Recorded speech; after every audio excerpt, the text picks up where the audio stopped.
सभी को मेरा नमस्कार। डॉक्टर मैत्री, मेरी आवाज ठीक से आ रही है ना? Yes, ma'am. जी बेटा। आपकी प्रेजेंटेशन हट गई है बेटा, है ना? एक बार फिर से आप प्रेजेंट कर लीजिए, तब तक मैं आपको इंट्रोडक्शन देती हूँ, है ना? हेलो।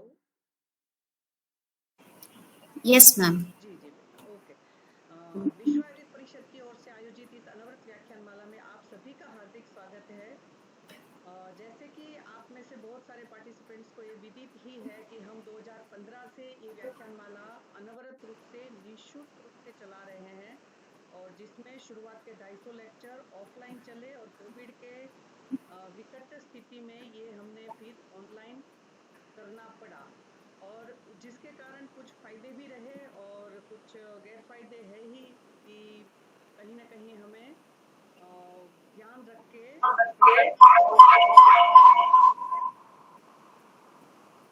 आज का लेक्चर 455 455 लेक्चर है, और आज 14 जून को आप सभी का हार्दिक स्वागत है। आज के लेक्चर को शुरू करने से पहले मैं आज के स्पीकर का आप सभी के सामने परिचय रखना चाहूंगी। आज का उनका टॉपिक है आयुर्वेदिक अप्रोच टाकायासु आर्थराइटिस मैनेजमेंट, एक केस स्टडी। अभी वर्तमान समय में आप national institute of Ayurveda Panchkula Haryana में अभी वर्तमान समय में असिस्टेंट प्रोफेसर पद पर डिपार्टमेंट ऑफ काय चिकित्सा में आप कार्य कर रहे हैं। आपका बीएमएस की पढ़ाई आपने from the STM college of Ayurveda Hassan Karnataka with the university rank at the Rajiv Gandhi university of the health sciences में आपने वहां से प्राप्त की हुई है। You have completed your MD from the All India Institute of Ayurveda, New Delhi, recognizing her contribution to the Ayurveda research. She has been awarded for the Ayurveda Shodh Vibhuti Award by the All India Ayurveda PG Specialist Association. You have also published so many articles, original articles in the various UGC Care Index journals like PubMed, etc. And you have additionally undergo with a training program at the prestigious CAFE Plus program by AIST Tire Lab, Japan से ये conduct होता है।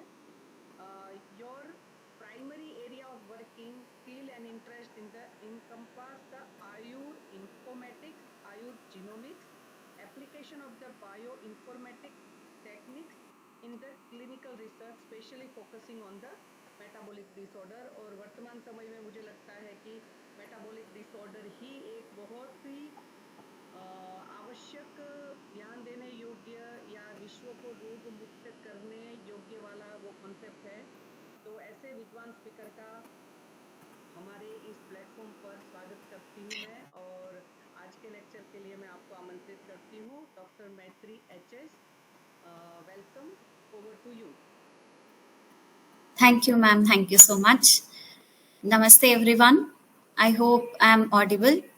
आवाज clear आ रही है ऐसा समझती हूँ मैं। जी जी बेटा, it's okay. Yes, yes, ma'am. Thank you, ma'am. Thank you so much for the introduction. It's such an honor to be here in front of such experienced and esteemed audience. And I'm happy to share a small experience that I've had while treating and managing a case of Takayasu arthritis. ये बहुत ही rare एक auto immune mediated disorder है। बहुत commonly नाम सुना होगा students ने भी और बहुत सारे कंसल्टेंट्स ने भी, as a common name of pulseless disease.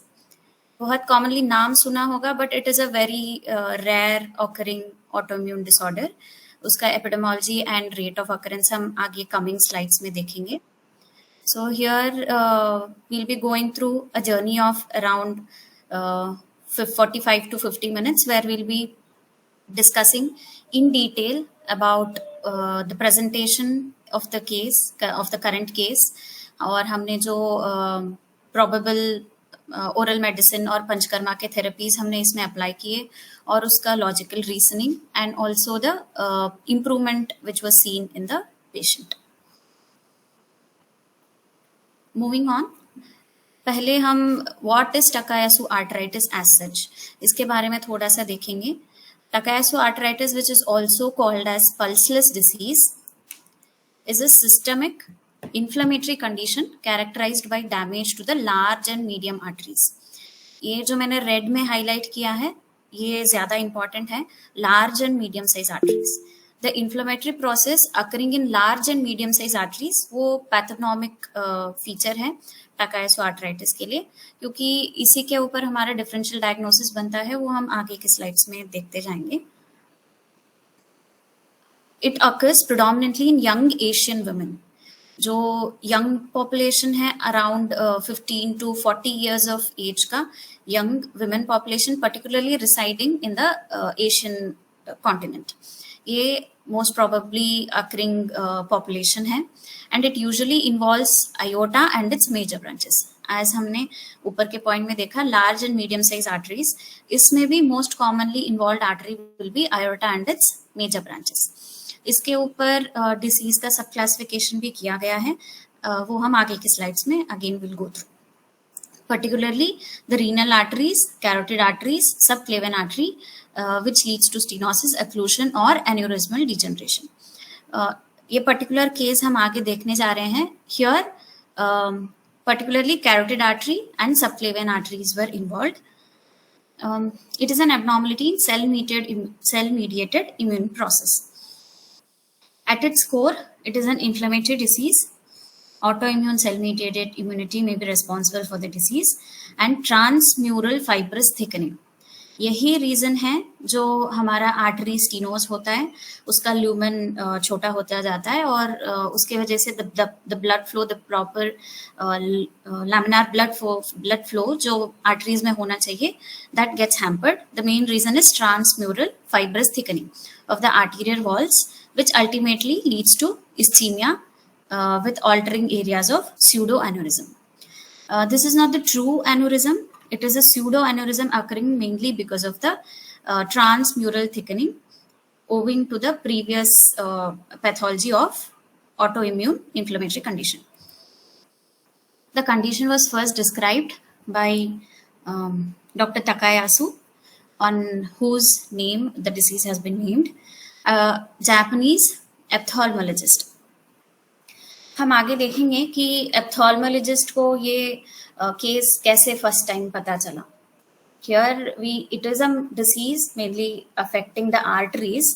सो हमारे आईज के जो आर्टरीज हैं, इवन दोज गेट अफेक्टेड. जो रेटिनल ब्लड सप्लाई होता है, the arteries which supply to retina, even those get affected. Even in this patient, it was a clinical finding which we saw, that we'll see in the coming slides. So thereby, it was first recorded by a Japanese ophthalmologist. Vascular remodeling, that is segmental stenosis or aneurysm formation, is the hallmark of Takayasu arthritis.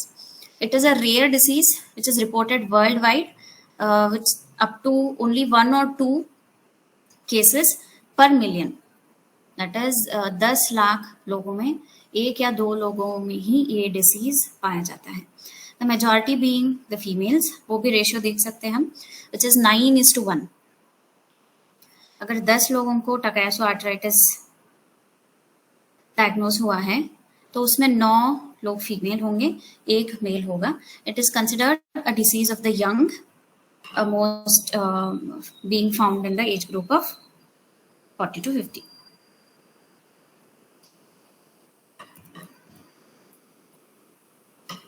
Pathology वही जो हम पहले बात कर रहे थे, granulomatous vasculitis of medium and large sized arteries which leads to fibrous thickening. Again, ये eventually ischaemic changes में लैंड अप होता है. The degeneration of elastic fibres is also a feature with the formation of aneurysms occurring when inflammation leads to loss of medial smooth muscle cells.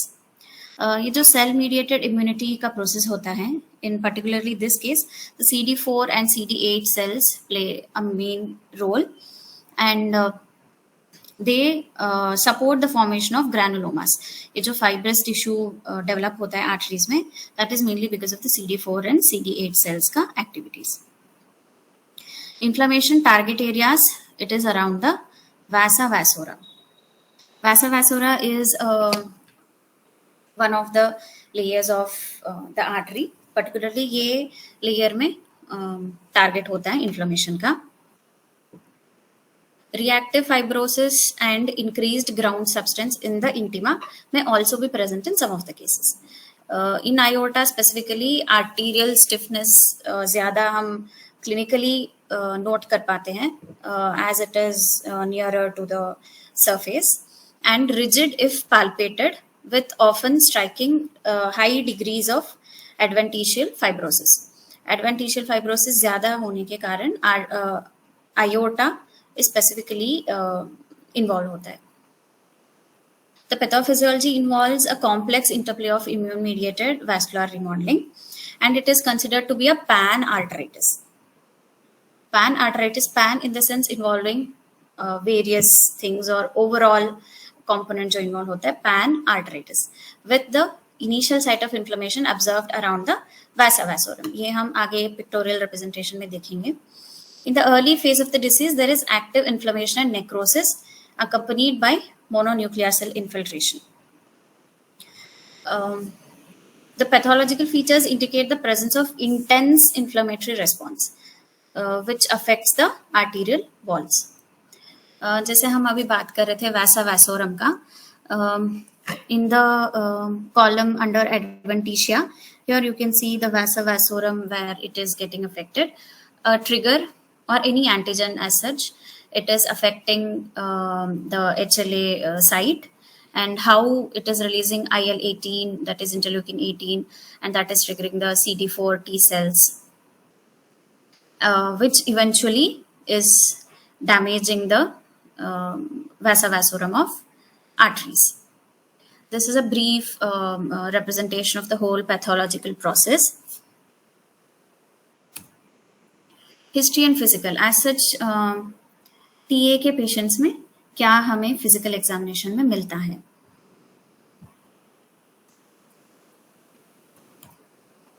Constitutional symptoms characterize a very specific early features like fever, malaise, generalized muscle aches, weight loss, anorexia, which are very generalized symptoms. Most patients, they do not seek treatment until this pathognomic sign of pulselessness arrives. Because as we saw, the above symptoms are usually very general and non-specific. So, जो secondary symptoms होते हैं, जैसे hypertension, और secondary features आते हैं because of रीनोवास्कुलर stenosis. जब ये सारे फीचर्स मैनिफेस्ट होना शुरू हो जाते हैं, it is at that time when patient comes and consult a physician. So even in our case the same thing was seen, where patient consulted our hospital, where when they started noticing giddiness, blurred vision and pulselessness, ये सब हुआ, तभी वो हमें consult किए थे.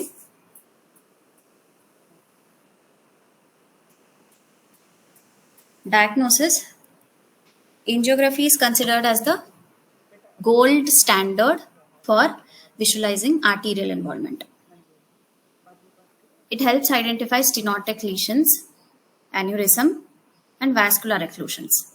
ये angiography, particularly the CT angiography or MRA, that is magnetic resonance angiography, it is considered to be the gold standard one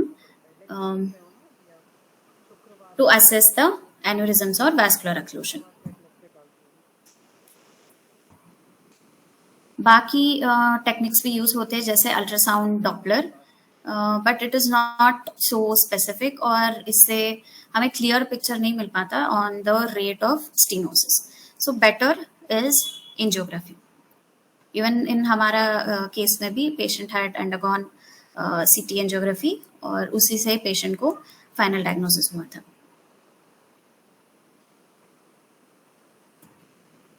This is a differential diagnosis which comes while finalizing the diagnosis of Takayasu arteritis, like Behçet's disease, giant cell arteritis, rheumatoid arthritis for even that matter, or Kawasaki disease. ये हम आगे के slide में देखेंगे कि how we arrived in TA diagnosis. Usual management of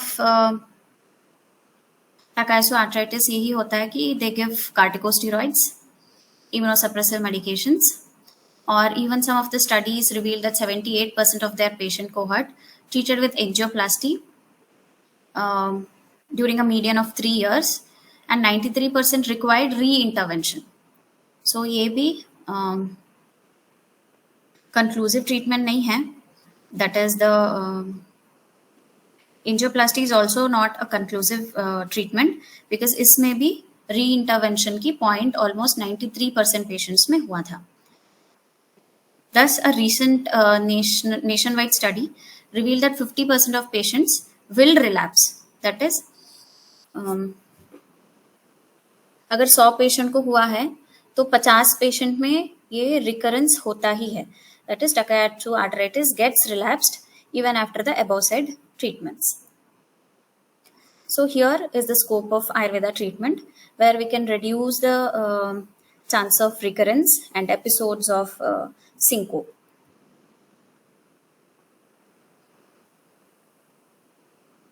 ये है classification of Takayasu arteritis. ये हम इतना commonly clinical practice में इसका उतना significance नहीं है, so will not be going in detail about this.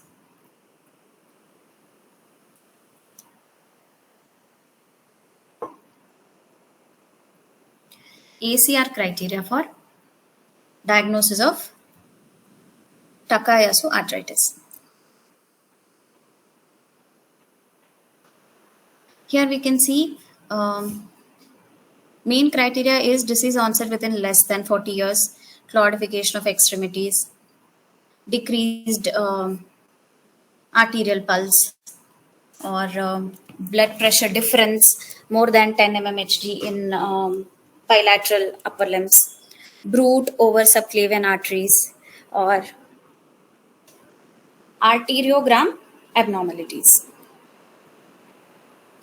This is another criteria for Takayasu arteritis diagnosis, that is Ishikawa criteria, where some major and minor criteria are described, जैसे कि raised ESR, hypertension, pulmonary arterial involvement, or major criteria like subclavian artery का involvement चाहिए ही. That is the major criteria as per the Ishikawa diagnostic criteria. ये भी हमारे patient में we could see that involvement of subclavian and carotid arteries. This is one more study which was done on Takayasu arteritis patient. Again, this is not much of relevance to us. ये methotrexate के usage के बारे में study हुआ था और कितने patient में how much % of improvement was seen, वो उन्होंने report किया था, but again it is not much of significance to us. Here I have shown a complete whole body CT angiography कैसे दिखता है, that is through the CT angiography, the arteries, how they are visible. This is the normal person's angiography report. ये head and neck का picture है जो normal person का angiography जब करते हैं, how it is visible, so that हमारे आगे के स्लाइड्स में will be better able to recognise the pathological features.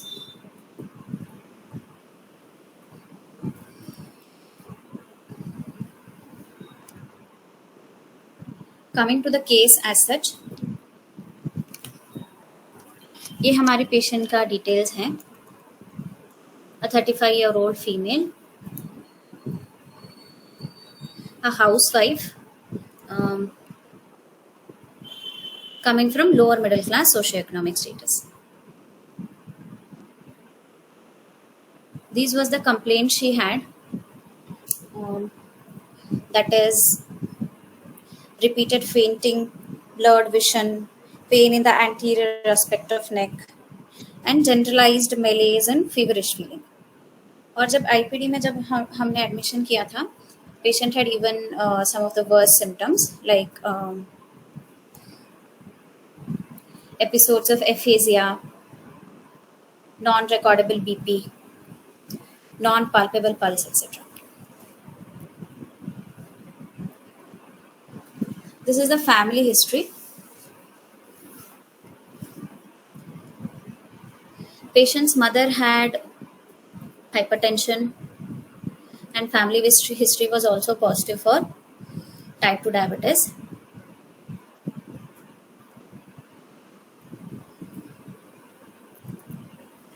And here,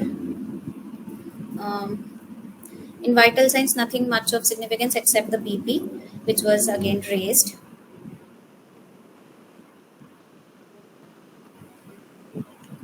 This is a timeline of the case. जैसे हम देख सकते हैं, 6 अगस्त को इनिशियल ऑनसेट हुआ with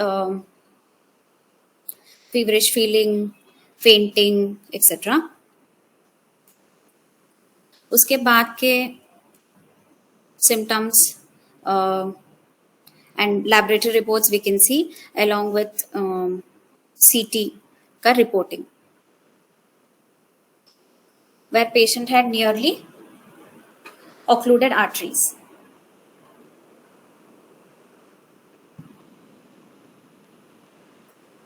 Another feature to be recognized is INR, which is raised.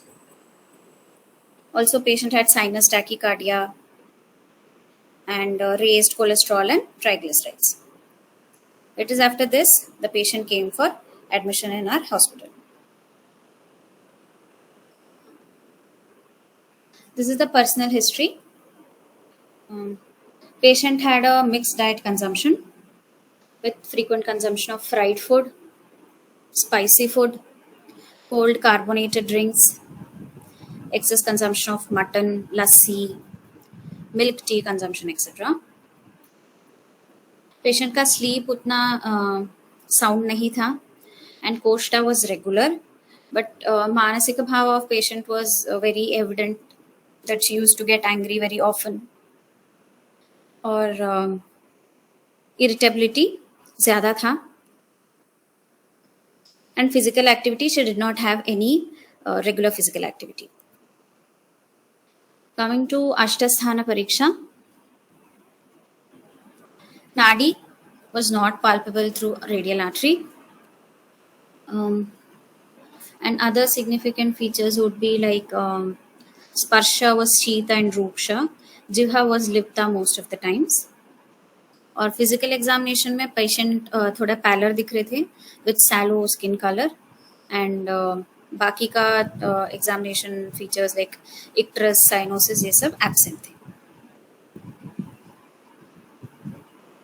दशविध परीक्षा, patient का प्रकृति कफपित्तज था और विकृति बहुत बलवान विकृति था. पेशेंट का सत्व, सात्म्य, ये सब अवर था, and Vyayama Shakti was completely nil avara, and Ahar Shakti was madhyama. Coming to the Sroto Pariksha, patient ka examination se we could find out that patient had nasal polyp, repeated complaints of rhinorrhea, और बहुत evident feature was related to Rasava Srotis, where patient had Aruchi, Hrilasa, Gaurava, etc. और patient को बहुत ear wax की complaints थी, which is not much significance here.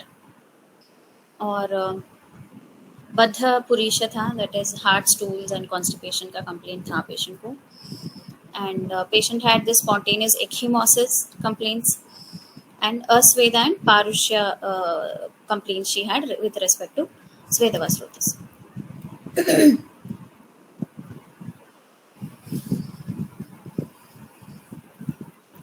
Coming to systemic examination, इसमें हम cardiovascular, neurological, musculoskeletal एप्थोलॉजी का देखेंगे. जैसे कार्डियोलॉजिकल में the most evident one was absent pulses, significant difference in systemic and in systemic blood pressure between the arms, or elevated blood pressure, or auscultation में we could see the bruits over carotid arteries, और cold extremities थे, claudication था, that is mainly because of the ischemia of upper limb arteries. Neurological symptoms includes symptoms of dizziness, syncope, slurred speech. That is because the arteries that supply the speech area that gets affected. Therefore, even the patient had aphasia and visual symptoms too. Ophthalmological examination में we could see that retinal artery ischemia, वो जैसे cotton wool spots में दिखते हैं, like that. While IPD admission, patient was referred to Shalakya Tantra OPD, where they examined, and it was found that she had cotton wool spots or appearance in the retina. Patient had muscle pain, especially in arms and legs, more in arms because upper limb के arteries ischemia हुए थे, तो muscle pains, that is myalgia, was seen. Joint pain or the arthralgia was also seen in the patient. Respiratory system में shortness of breath, especially pulmonary arteries का उतना involvement नहीं था, but patient was not able to walk because of improper food intake and all. So even because of that, patient had exertional dyspnea. Nidana, as we saw, aharaja nidana, like spicy, dry food, no physical activity at all, stress, and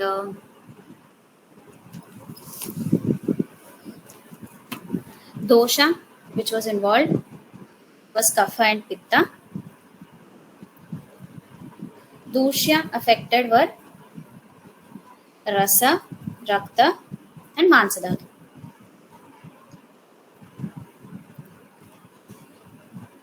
As we saw in the patient had mandagni, that is, she did not have that desire to eat food, anorexia and all was there, and ama was present in the patient. Vyadhi marga is bahir marga as it involves the arterial walls. Adhisthana is large arteries, particularly in this patient it was carotid artery.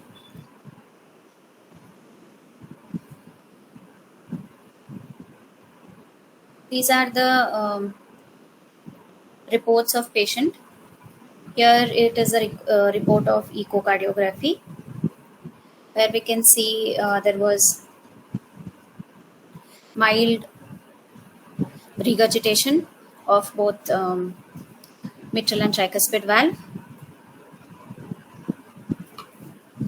And also we can see the occlusion of right common carotid artery of 95%.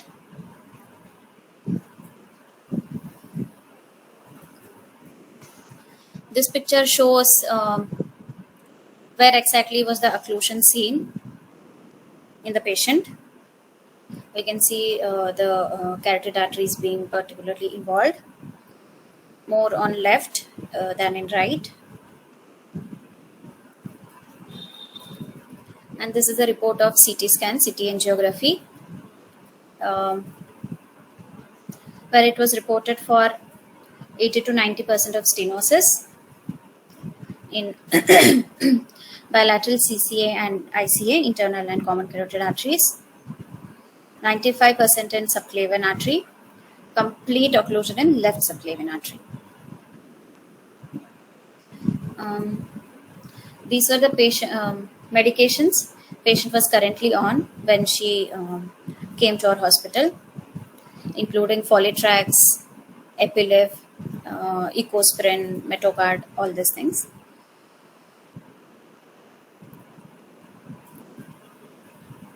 This is again a report of PET-CT, that is positron emission tomography, where the FDG, avid diffuse circumferential mural thickening was noted, involving even the arch of aorta, descending aorta, common carotid, subclavian, left common carotid, all the branches of, almost all the branches of aorta. And the opinion or suggestion they gave was large and medium vessel vasculitis. So as we saw in the first slide, the pathognomic feature of TA is involvement of large and medium sized arteries. So the same was seen in the findings of PET-CT. So that is how the diagnosis of Takayasu arteritis was made, particularly in this patient. And this is the slide on differential diagnosis, like how we excluded other conditions. For example, the main one, stroke, जिसमें patient को TIA जैसे symptoms थे, but जो हमने imaging findings निकाले, imaging studies, उसमें हमें vascular insufficiency मिला. So that is the reason how we excluded stroke और TIA. सिम्टम्स तो एक ही थे, जैसे पेशेंट को स्लर्ड स्पीच हो रहा था, एफेजिया हो रहा था, बट द इमेजिंग स्टडीज का findings was not supporting TIA. Next is giant cell arteritis. इसमें mainly patient will have jaw claudication. Jaw claudication is जो हमारा TMJ होता है, there it becomes claudicated. वहाँ का blood supply ना होने के वजह से it becomes immovable, movement restriction हो जाता है. That is a chief feature of involving temporal arteritis, specifically in giant cell arteritis. SLE was excluded because ANA, anti-dsDNA, ANA, IF, they all were negative in this patient. And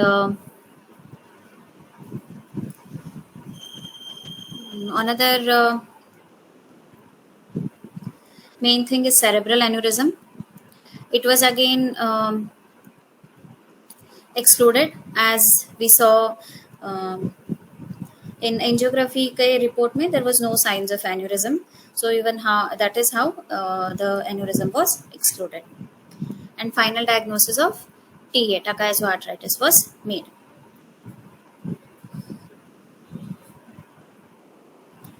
Based on this, we had tried to understand it based on the principles of Ayurveda. जैसे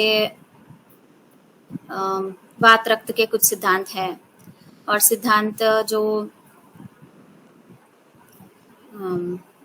मदमूर्छ संन्यास में बताया गया है इन विदिशोनिति अध्याय, उसके ऊपर हमने we have tried to understand this in Ayurveda.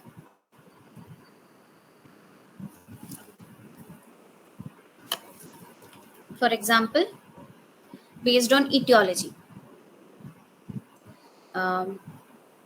जैसे possible autoimmune response है, genetic predisposition है, all this can be because of the improper food intake, है ना? And pathology, vitiated dosas, obstructing channels, even that is similar to chronic inflammation of large blood vessels. And localized symptoms like vitiated blood at joints, जो वात रक्त के संप्राप्ति में बताया है, that is almost similar to the pathology of Takayasu arthritis. Coming to disease progression, how the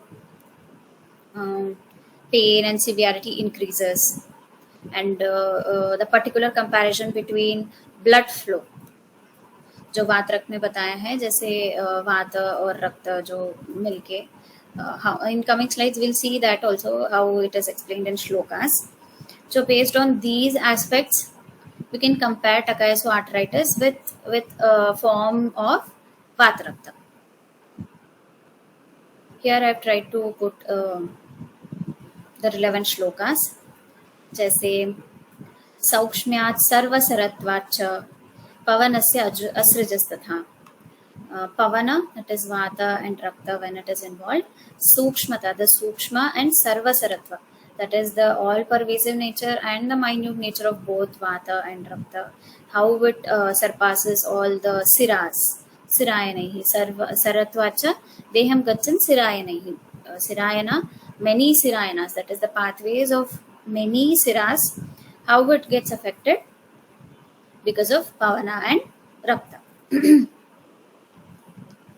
This is from Charaka Chikitsa 29, Vatrakta Chikitsa.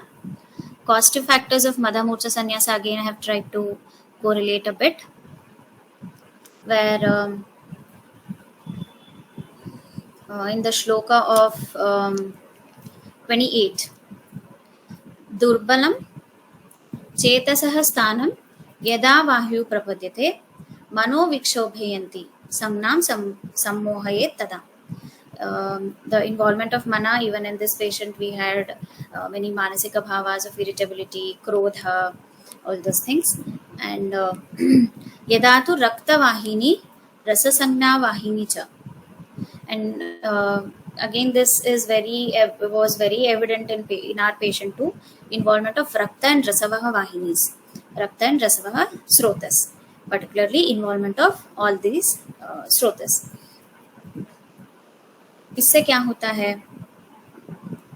पित्तमेवं कफश्चैवं मनोविक्षिभयन् नृणाम् संज्ञां नयति आकुलतां विशेषश्चात्र वक्ष्यते. Sangna, particularly the sangna. Even in our patient had that repeated complaints of fainting, syncope, aphasia, where the sensorium was altered. So this is how we can adopt some of the siddhantas of Murcha and Vatrakta.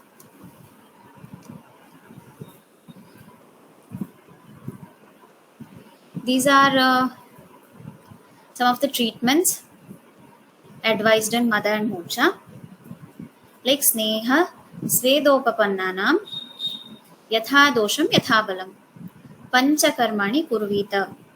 सो हमने भी हमारे patient में पंचकर्मा के बहुत सारे modalities apply किए थे, including स्नेहन स्वेदना, 28 औषधस्य तथा तिक्तस्य सर्पिषः, प्रयोगः शस्यते तद्वन् महतः षट्फलस्य वा. ये बहुत सारे ऑप्शंस दिए हुए हैं क्लासिक्स में कि कौन से स्नेह यूज करके आप स्नेहन करा सकते हो. त्रिफलायाः प्रयोगो वा, like you can use tikta sarpi, षट्फल घृत और त्रिफलायाः प्रयोग, त्रिफला घृत, सघृत क्षौद्र शर्करा, along with घृत क्षौद्र एंड शर्करा, एक कॉम्बिनेशन ऑफ दीज थिंग्स. इसके बाद स्नेहन के बाद यूसेज ऑफ शिलाजतु हैज बीन टोल्ड. शिलाजतु प्रयोगो वा, प्रयोगः पयसो अपि वा, पिप्पलीनां प्रयोगो वा पयसा चित्रकस्य वा, और पिप्पली कैन बी यूज्ड और पयसा along with चित्रका कैन बी यूज्ड. रसायनानां कौम्भस्य सर्पिषः वा प्रशस्यते. This can be applicable in later stages of sannyasa and all, where kumbha sarpi or kumbha sarpi may be of much useful. हमारे करंट केस में it is not much useful. जो ऊपर के श्लोक है ऑफ 55 एंड 54, वो हमने हमारे पेशेंट में भी applied that. These were the oral medication that we gave in our patient. जैसे Yakuti Rasa, sorry, the dose is wrong in that. We had given 1 tablet TID, where it mainly acts as Rasayana and Pachana, which acts mainly on Hridaya, that is Madhyama Roga Marga. Lashunadi Vati 250 mg BD was given before food, so as to improve the Agni, which and also which will have an effect on Rasa and Rakta. Kaishwarogulu was given 2 tablet BD before food. Amrit Kalash, it is a proprietary medicine, basically given for improving generalized vitality.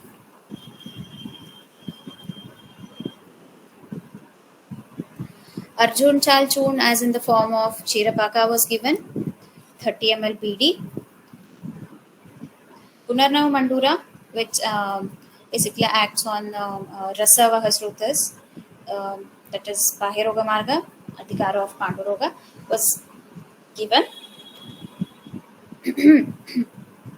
Triphala Kwata 30 ml HS was given for Avlomana and Karshana effect.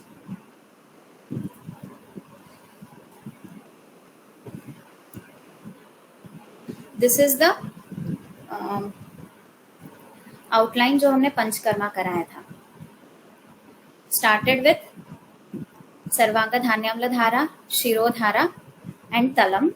Shirodhara with particularly क्षीरबला तैला, ताकि हमें थोड़ा धान्याम्ल धारा was particularly for थोड़ा हमें mild रूक्षण मिल जाए, so that we can start sadyo snehana for 3 days with Mahatriphala followed by Rechana with Trivratavaleha, Nimamrita Erandataila, with the dose mentioned there. Even with this, patient had nearly about 16 to 17 Vegas. And after Snehapana, particularly, we could see that aphasia was reduced. The episodes of aphasia was reduced, but syncopes ऐसे ही थे, persisted थे. And after Virechana or mild Samsarjan Krama was done, we went into the main therapy of Nasyam with Mukhabhyangam with Ashwagandha Bala Lakshari Taila. Nasyam was particularly with Kshirabala 101 Avarti. It was continued for 7 days in the Arohana Matra. And after completion of all this Panchakarma therapy, patient had significant improvement in the physical symptoms, including that generalized body ache, episodes of syncope, episodes of aphasia, और patient के जो particularly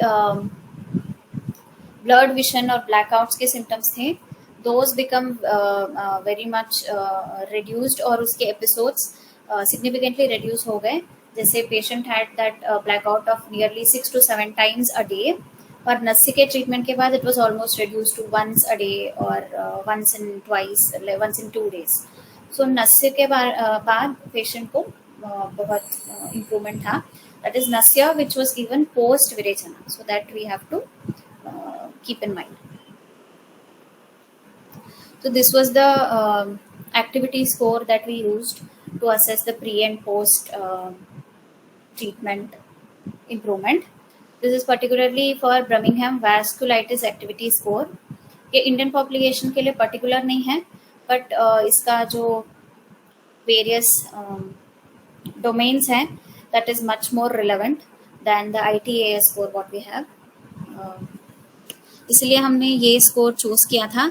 It is a 60 point assessment score or assessment criteria, which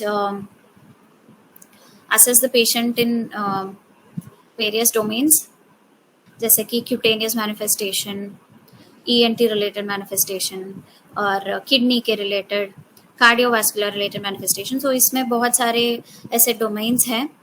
and patient का the score was nearly about 35 when the patient came to our OPD. And after treatment, that is after Panchakarma, after Nasya particularly, the score was almost reduced to 10 that is around 10 or 9 to 10, the score was almost reduced to that. So the physical improvement, symptomatological improvement was very much evident. But हमने जो MRA, that is magnetic resonance angiography, ये दोबारा repeat हमने नहीं किया था. This was a lacuna in our particular study. और CT angiography भी हमने रिपीट नहीं किया था, but we repeated the blood reports, that is INR, LFT, triglycerides, total cholesterol, ये सब रिपीट किया था हमने. And not much significant improvement was seen in those conditions or those lab reports, but physical improvement based on BVA scoring was very much evident. So इससे हमें we could conclude that हमारा आयुर्वेद के scriptures में जो सिद्धांत दिए हुए हैं, particularly assessed based on निदाना and the संप्राप्ति, केवल लक्षण समुच्चय या केवल सिम्टोमेटोलॉजी के ऊपर हम कोरिलेशन ना करते हुए we assessed and we took the siddhantas based on the nidana what patient had, particularly that saukumaryata or consumption of spicy food, having too much krodha, and positive family history of hypertension. So based on nidana and the pathology of the samprapti, we could best correlated with the संप्राप्ति of mada and मूर्छा and वातरक्ता. और इसी के हिसाब से हमने चिकित्सा सूत्र भी अप्लाई किया था, जैसे we saw in the previous slides, where we used Mahatripalagrita, which is actually classically mentioned in the Chikitsa Sutra for Snehapana. And we believe the patient's physical improvement was considerably seen only by following these Chikitsa Siddhanta. So this was a brief explanation or brief presentation on the case what we saw of a very rare occurrence, that is Takayasu arteritis. So now the session is open for discussion. Any queries the participants can put in the chat box or can ask themselves, and I'll try to clarify those things.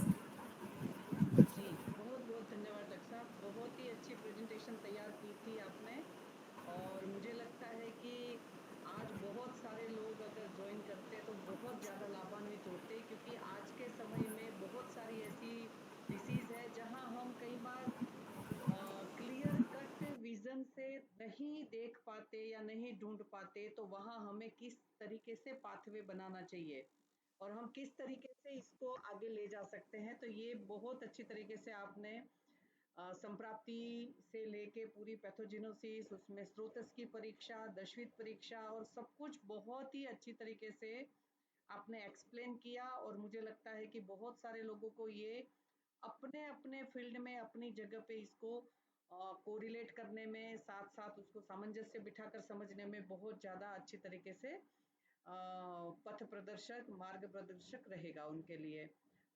Ji doctor Suman जी, आप कुछ पूछना चाहते हैं? आपने hand raise किया है, आप unmute करके पूछ सकते हैं.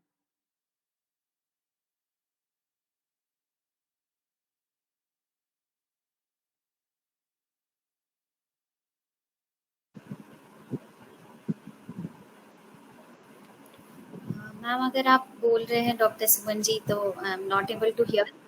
यस सुमन जी नहीं, शायद उन्होंने हैंड रेज वैसे ही हो गया उनका. Okay. Suman, are you there? Hello doctor Suman.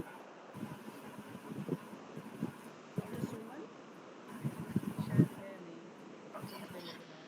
Ma'am इसमें मैं कुछ और ऐड करना चाहती हूँ, जैसे पर्टिकुलरली जो फिजिकल एग्जामिनेशन है इस पेशेंट्स में रिलेटेड टू टाकायासु आर्थराइटिस, वो स्टूडेंट्स थोड़ा और कॉशियस और बहुत इंटरेस्टिंग है the physical examination of टाकायासु arthritis, क्योंकि ऐसे बहुत सारे इंटरेस्टिंग चीज़ें मिलती है पेशेंट में, लाइक कैरोटिड ब्रूड्स. ये बहुत अनकॉमन प्रेजेंटेशन है, बहुत क्लिनिकल सेटअप में बहुत पेशेंटों में नहीं मिलता है. सो स्टूडेंट्स जब भी ऐसे केस आते हैं, they make sure that they record such cases.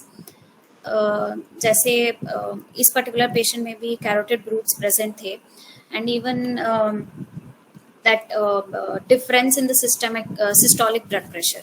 जैसे दोनों upper limbs में अलग अलग percentage का stenosis था, so that very evident difference in the systolic blood pressure वो बहुत अच्छे से students can and consultants can make out. So ये सारे बहुत interesting चीज़ें हैं particularly in such cases. So ऐसे चीज़ें I recommend they record those things and keep. क्योंकि आयुर्वेद में बहुत सारे ऐसे अच्छे ट्रीटमेंट प्रोटोकॉल्स और सिद्धांत हैं, and if we apply in such rare cases population को particularly in those diseases where allopathy का कुछ एक्चुअल डेफिनेटिव ट्रीटमेंट नहीं है, जैसे हमने स्लाइड्स में भी देखा पेशेंट को कॉर्टिकोस्टेरॉइड्स या रिकंस्ट्रक्टिव एंजियोप्लास्टी करते हैं and in almost 93% of patients में डिसीज रिकर होता है. दैट इज एक आर्टरी में एंजियोप्लास्टी कर दिया तो उसके दूसरे आर्टरी में the stenosis becomes evident again in course of time. So in such cases जहाँ पे आयुर्वेद का स्कोप ज़्यादा है, I recommend such cases to be recorded and published more. I believe that. जी बिल्कुल सही कह रहे हैं डॉक्टर साहब कि हम धीरे धीरे अपना पुरुषम वृक्ष वाले सारे भावों को लेके अगर हम इस तरीके से बना लेते हैं तो डेफिनेटली इसमें हम बहुत अच्छा आयुर्वेद को वर्तमान समय में प्रासंगिक बना लेंगे. और कुछ केसेस ऐसे सभी के सामने आ गए तो मुझे लगता है कि आने वाली नई पीढ़ी के लिए वो बहुत अच्छी तरीके से कहीं ना कहीं उनको आने वाले और डिसीज के लिए, चाहे वो निदान के रूप में उसकी एस्टेब्लिशमेंट करनी हो, चाहे ट्रीटमेंट के रूप में, चाहे लाइन ऑफ ट्रीटमेंट के रूप में, जैसे जहां हम सैद्धांतिक रूप से उसको कह सकते हैं कि किन किन भावों का प्रयोग करके हम उसको ट्रीट कर सकते हैं.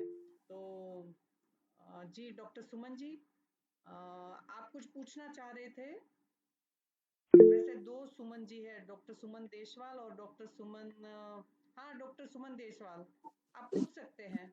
जी मैम, जैसे मैम ने बोला कि ये फीमेल में रेशो इसका ज्यादा है, लेकिन जैसे ये वात पित्त या वात रक्त मैम ने बोला, लेकिन जो मेल है वो आग्नेय होता है, फीमेल सौम्य होता है. तो मीन्स ये रेशो फीमेल में क्या किस वजह से है बढ़ा हुआ?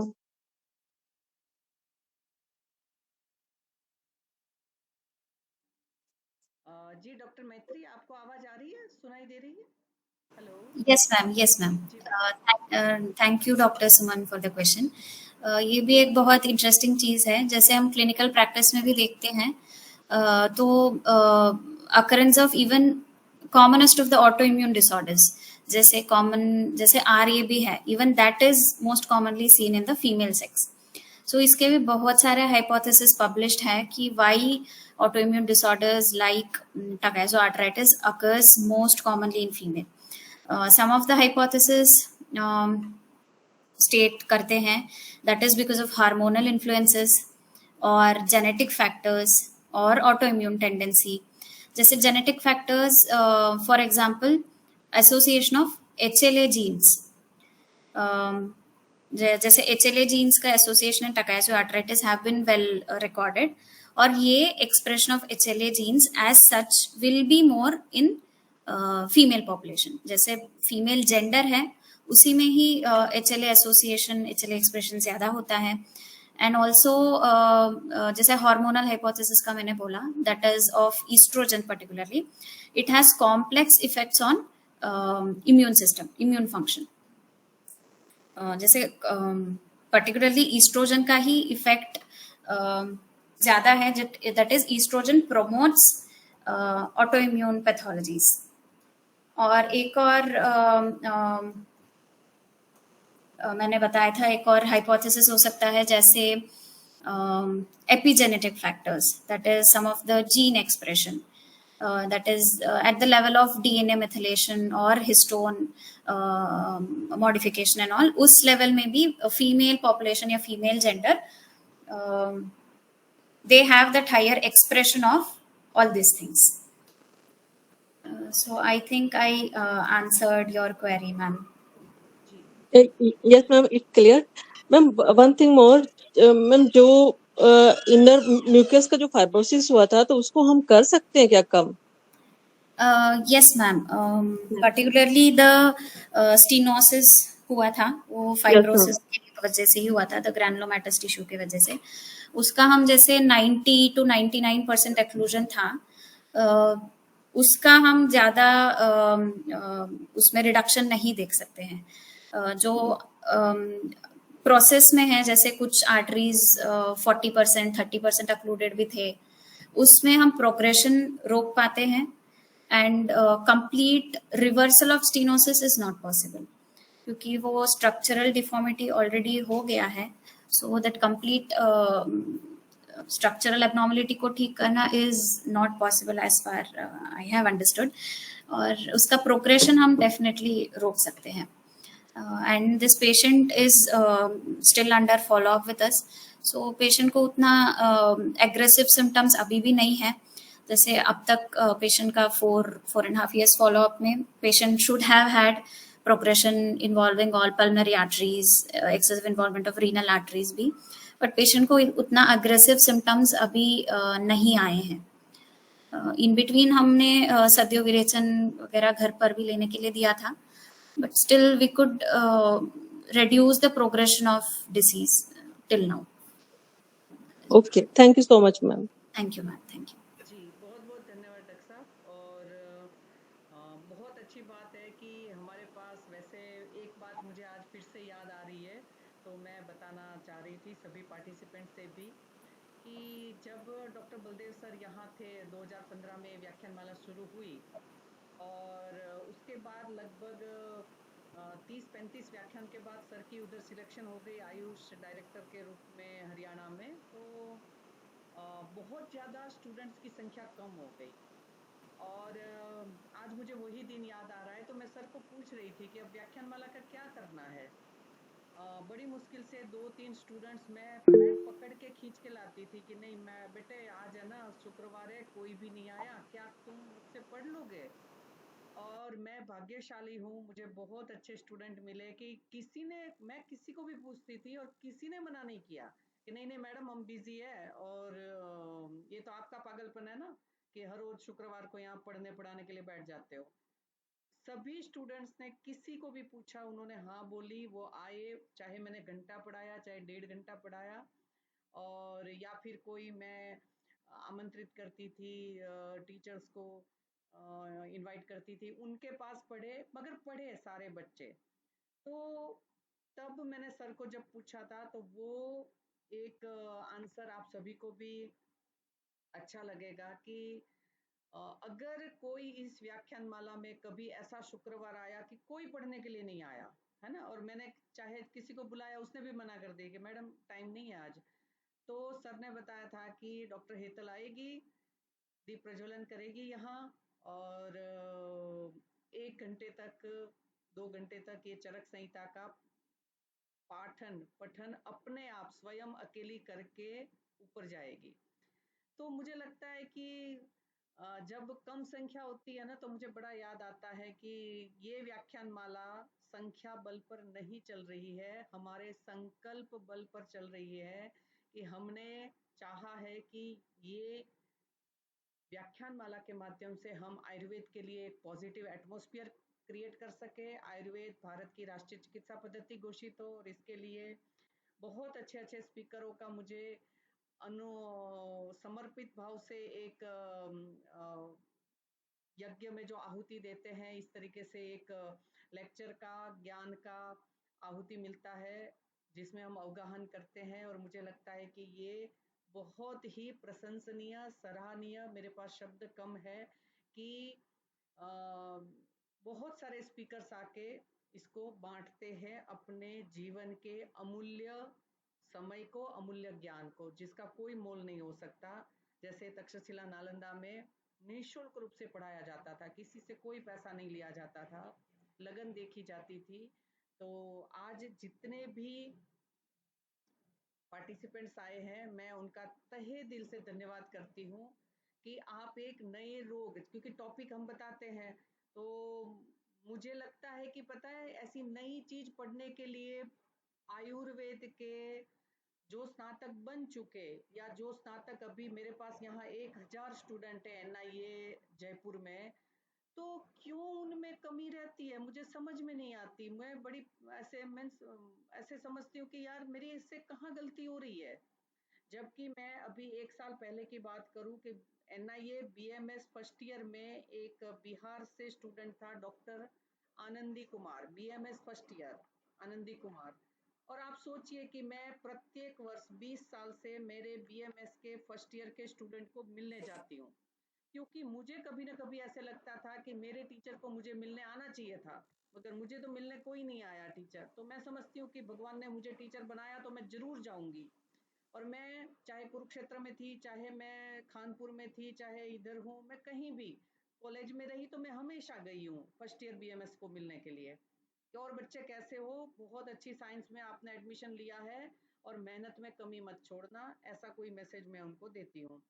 तो आप सोचिए कि आनंदी कुमार, वो लड़का, उसका MBBS में अभी सिलेक्शन हो गया, वो 2-3 महीने बाद ये BMS कोर्स छोड़कर चला गया, मगर उसने उन 3 महीने में PG फर्स्ट ईयर जो गायनेकोलॉजी डिपार्टमेंट में फुल हिस्ट्री लेना आता है वो उसको आ गया था। जैसे ही उसके पास फ्री पीरियड रहता था या संडे का दिन रहता था, कंप्यूटर में प्रिस्क्रिप्शन को फिलअप करना, चाहे हिस्ट्री लेना, चाहे इन्वेस्टिगेशन की समरी करना, सब कुछ इतना बढ़िया तरीके से वो कर रहा था। और एक बार तो एक PG स्कॉलर ने उसको टोक दिया कि तुम्हें ये नहीं पता चलता, ये ऐसे करना होता है। मैंने कहा बेटा ये इंटर्नी नहीं है, ये BMS फर्स्ट ईयर है। तो उसको भी बड़ा आश्चर्य हुआ, अच्छा मैडम इतना काम कर लेता है।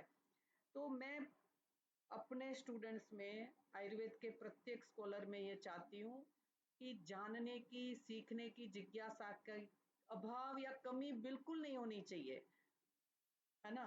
जब BMS फर्स्ट ईयर से कोई व्यक्ति, मैंने कुरुक्षेत्र और इन सभी जगह पे देखा कि एक मॉडर्न हॉस्पिटल ज्वाइन करते हैं, इसको बड़ा प्रोग्रेसिव माना जाता है कि वाह क्या बात है, देखो फर्स्ट ईयर से जागरूक है, अभी फार्माकोलॉजी नहीं पढ़ी, पैथोलॉजी नहीं पढ़ी, अभी एनाटॉमी फिजियोलॉजी चल रही है। मगर वो वहां बच्चा पढ़ता जाता है, सीखता जाता है, करता जाता है और 5 साल में बिल्कुल अव्वल विद्वान बन के निकलता है। तो आयुर्वेद सीखने के लिए ऐसी तमन्ना, ऐसी लगन, ऐसा जज्बा क्यों नहीं मिलता है, कहाँ कमी है। और आयुर्वेद सीखने वाले को, बल्कि मेरे कुछ स्टूडेंट्स ने मुझे बताया कि डिस्करेज किया जाता है कि अभी तो फर्स्ट ईयर है, अभी से कहाँ तुम हॉस्पिटल में आने लग गए। अगर आयुर्वेदिक हॉस्पिटल में भी वो आते हैं तो इस तरीके से कहा जाता है, तो मुझे बड़ा कष्ट होता है। प्लीज डिस्करेज मत करिए और सीखने की, जानने की जो एक जिज्ञासा है उसको पोषित करना चाहिए, उसको आगे वर्धन करना चाहिए, जिससे कहीं ना कहीं, क्योंकि आयुर्वेद समुद्र है। मैं जब पहली बार MD करके निकली उस साल में मैं सोच रही थी कि अगर मेरी MD की स्टडी नहीं होती, मैं प्लेन BMS रह जाती, तो मैं आयुर्वेद का गहन एस्पेक्ट जान ही नहीं पाती, है ना। तो मुझे लगता है कि हमें, हम सारी सीट्स के लिए तो ऐसा नहीं कर सकते, मगर मुझे तब ऐसा लगा था कि आयुर्वेद में MD कंपलसरी होनी चाहिए, जिस जिससे व्यक्ति आयुर्वेद की डेप्थ को अच्छी तरह से समझ सके कि इतनी ज्यादा उसमें विशालता, गहनता, है ना, बहुत सारे लेयर्स है जो हम अपने ज्ञान की, हमारे जो मेंटल वेवलेंथ है उसकी लेवल के अनुसार हम समझ सकते हैं उसको। तो आयुर्वेद सीखने के लिए, आज नए केस को सुनने के लिए, समझने के लिए आप सभी पार्टिसिपेंट्स वंदनीय है, अभिनंदनीय है। और मैं सभी का धन्यवाद करती हूँ। और विश्व आयुर्वेद परिषद के इस प्लेटफॉर्म से मैं डॉक्टर मैत्री का भी बहुत बहुत हार्दिक धन्यवाद करती हूँ, जो पंचकुला ब्रिगेड से हमारे काय चिकित्सा से असिस्टेंट प्रोफेसर है, कि आपने बहुत अच्छा लिंक से हटके और बहुत अच्छी PPT तैयार की थी। और मैं समझती हूँ कि आपने बहुत ही अच्छा काम किया है, जिसके माध्यम से बहुत सारे लोग, ये YouTube पर भी मैं अभी अपलोड करूंगी, तो डेफिनेटली बहुत सारे लोगों को ये लाभान्वित करेगा। Thank you ma'am, thank you so much आपके एनकरेजिंग वर्ड्स के लिए। I thank everyone जिन्होंने भी ये opportunity मुझे दिया so that I could share something of my experience जो बाकी practitioners के लिए भी students के लिए भी will be helpful. Thank you so much, ma'am. जी बेटा, आपका बहुत बहुत धन्यवाद। और मैं समझती हूँ कि बहुत सारे लोग इसको जाने समझे और अपने अपने क्षेत्र में अपने हिस्से की प्रामाणिकता से आयुर्वेद के लिए योगदान करें। डॉक्टर मेत्री जी, बहुत बहुत धन्यवाद। और मोनालिसा जी, आपका भी अच्छे शब्दों के लिए बहुत बहुत धन्यवाद। आपके द्वारा दिए गए एनकरेजमेंट और सपोर्ट कहीं ना कहीं हमारा उत्साहवर्धन और भी कर देता है, और हम आगे से आगे ऐसे अच्छे अच्छे स्पीकर्स को बुला के इस व्याख्यान मालों को लगातार हमारे स्टूडेंट्स के लिए कहीं ना कहीं एक अच्छा माहौल क्रिएट हो और वो बहुत अच्छी तरीके से पढ़ सके, इसके लिए हम क्रिएट करते रहेंगे। डॉक्टर मैत्री, बहुत बहुत विश्व आयुर्वेद परिषद की ओर से आपका हार्दिक धन्यवाद। और सबसे अंत में मैं शांति मंत्र बोलूंगी, आप सभी म्यूट रखकर ही दोहराएंगे।